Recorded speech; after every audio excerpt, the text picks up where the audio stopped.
นก็เลยมืดมิดพอผมบึ้งบนคำกีลิขิตเสกสรรฝันมาหากผิดโบกคงเป็นโศกวาสนาบาปกรรมจึงนำสักพาให้มาพบพาน้องเฮาเสื่อใจเขาแล้วเฮากับต้องมองมนใจน้องมีเขาอีกคนยิ่งสับสนวุ่นวายมองเศร้าบอกโดยดีอายจะหนีใกล้ใจเจ้าขอเพียงอย่าเอาภูเขามาทับเขาให้เงาดวงแดง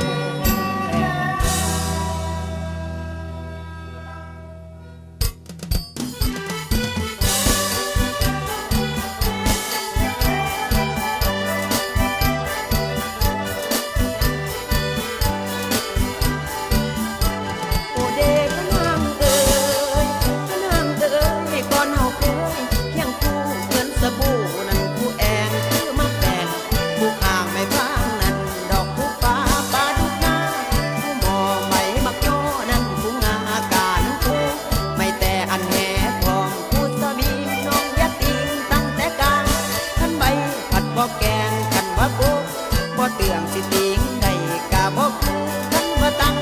แต่มืออันบังไปข้างควรทันสนวนบ่ไม่สิจูดใดกะบ่ติงจังว่าติงปากคาขาจังหอยคอนเอ่ยเป็นเคยไปเด้นอจังสิคองอยากเป็นเคยพ่อแม่น้องแต่เงินล้านอายบ่มีจังว่าแก้มเทียมเอ่ยเจ้าเทียมเอ่ยท่านว่าเคยกลางคำทางบ่คำตะเลยคุณสาวบ่สนดอกตำอายอาศัยใดกะบ่คงยังเป็นเบาบ่คงเจ็บกระดงใจดีเจ็บกระดงใจดีก็เลยมาต้มน้อคนขาดเงินเมื่อเฮาไกลยืนน้องก็เหมือนบ่หันมาแลแม่นจะหักเท่าฟ้าจนปัญญาจะพิ้วดวงแดงสงสารหัวใจคนแพ้เหมือนดังแพ้เหมือนเขาวางโอเดพนังเอ่ย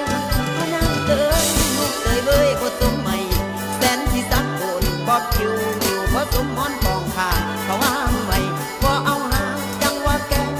ปลาใกล้กันเอ่ยใกล้กันเคยสมสางเพื่อยานาบ่คงดงบ่สมสักสางอาศัยใดกะบ่ยืนจังว่าตึง